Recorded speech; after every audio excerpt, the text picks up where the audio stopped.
BC రాజ్యాధికార వేదిక వ్యవస్థాపక అధ్యక్షుడు సోదరులు రాఘవేంద్ర గౌడ్ గారికి, అలాగే కార్యక్రమానికి విచ్చేసిన పెద్దలు బండ ప్రకాష్ గారికి, ఇప్పుడే వెళ్ళిన చిరంజీవి సార్ గారికి, వెంకటరమణ గారికి, పల్లె రఘుకుమార్ అన్న గారికి, నారాయణ అన్న గారికి, రాజు గారికి, బొమ్మ రఘురామన్న గారికి, వెంకటనీడ గారికి, వేదికపై ఉన్న అతిరథ మహాసభలందరికీ, అలాగే వేదిక పొందిన బీసీ ఉద్యమ సోదరులందరికీ కూడా పేరు పేరున ఉద్యమాలు పొందనాలు.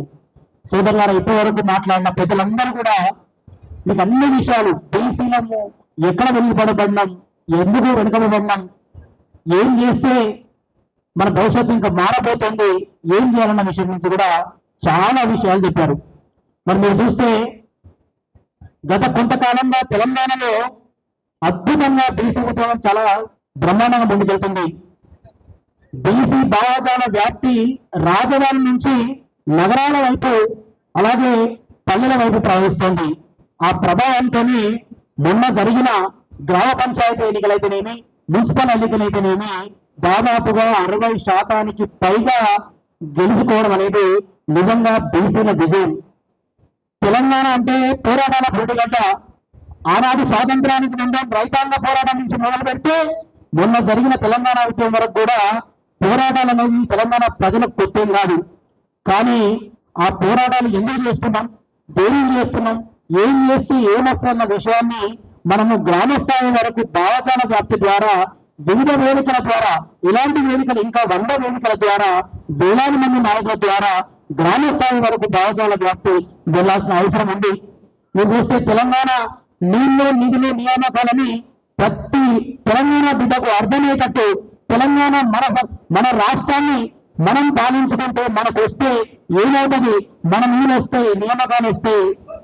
నీళ్ళు వస్తాయి అంటేనే పల్లెలో ఉన్న ప్రతి బిడ్డ జై తెలంగాణ అని చెప్తేనే ఈరోజు తెలంగాణ ఉద్యమం విజయవంతమై మన రాష్ట్రాన్ని సాధించుకున్నాం. మరి సాధించుకున్న తెలంగాణలో భౌగోళిక తెలంగాణ మాత్రమే మనకు సిద్ధించింది, కానీ సామాజిక తెలంగాణ ఇంకా కళ రూపంలోనే ఉండిపోయింది. కాబట్టి మన రాజ్యం కోసం మనం గుంపెట్టాల్సిన అవసరం ఉంది. చిరంజీవి సార్ అద్భుతంగా లెక్కలు చెప్పారు. 20 సంవత్సరాల క్రితం ఉమ్మడి ఆంధ్రప్రదేశ్ బడ్జెట్ 30,000 కోట్లు, ఈరోజు 3 లక్షల కోట్లు.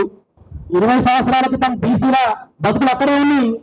20 సంవత్సరాల తర్వాత కూడా ఈరోజు అదే సంక్షేమ పథకాల కోసం, అదే స్కాలర్షిప్ల కోసం, అదే వాటి కోసం మనం ప్రతి నిత్యం ప్రభుత్వాల ముందు సాగిలపడాల్సిన అవసరం ఉంది, సాగిలపడుతున్నాం.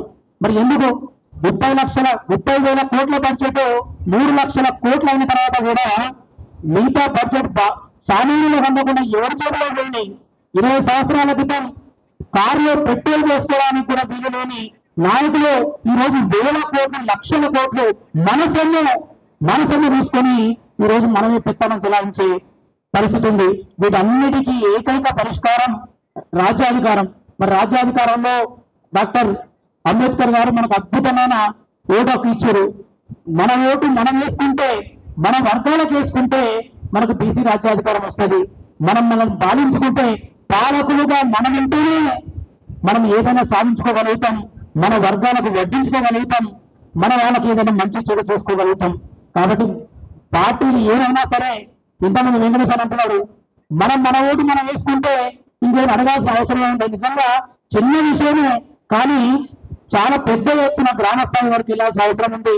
ఆర్ కృష్ణ గారు సుదీర్ఘ కాలంగా చేస్తున్న బీసీ విజయం వల్ల ఈ రోజు గ్రామ స్థాయిలోకి వెళ్ళిన బీసీ ఉద్యమ భావజాలంతో మనం గ్రామ స్థాయిలోనే సర్పంచులుగా చాలా మంది 60% పైగా గెలిచడం.